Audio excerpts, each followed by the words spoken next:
of the affordability of living in the city. And that a big part of that is property taxes. And I don't know about all of you, but since I moved to the city 12 years ago and lived in southwest Minneapolis, my property taxes have tripled. And then I look at the budget through 2018 and see that at a minimum, they're factoring in doubling our property taxes again by 2018.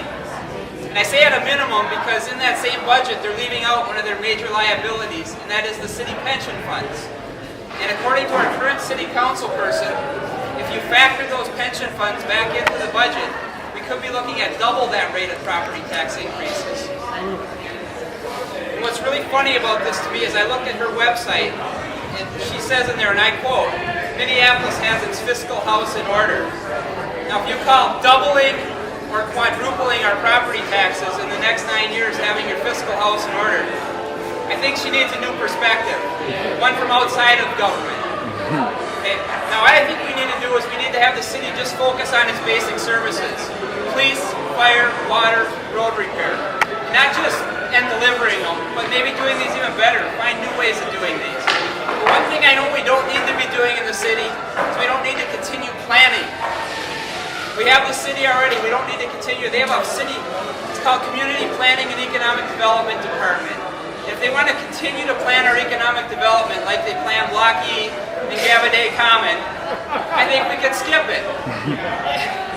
And maybe we should just create a low-tax, friendly environment that's safe for everyone, individuals and companies alike, to come and do business in, build a home they like, create their dream in the city, and we'll have a great quality place people can do business. We can just sit back and watch the economic development, and this will be very scary to the people at City Hall when they realize that we don't need them to do this.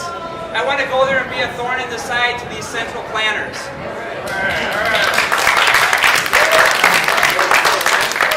And I think the one thing that this is really the only reasonable thing we can do, especially in tough economic times, is to let people be free. Because the government's got to realize it costs a lot more money to try to control us.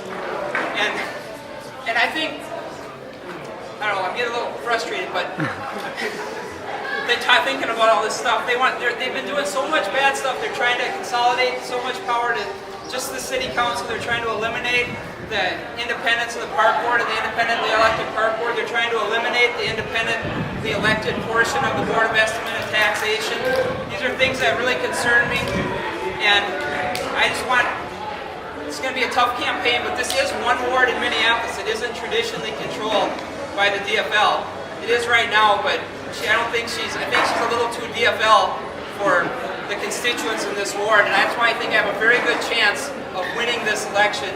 And I could use all of your support, and I just want government and everyone to realize that, and I realize this too, that the concept of freedom isn't free, but it's way less expensive than government control.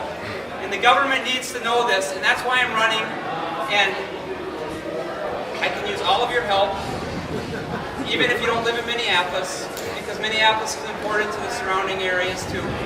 And I can use your help through contributions or volunteering. I'll have a volunteer list over here, and if you can contribute to my campaign in any way possible, that would be great. I'll be around for a little while after this. And again, my name's Kris Broberg, and thank you for this time, and that's it. Thanks.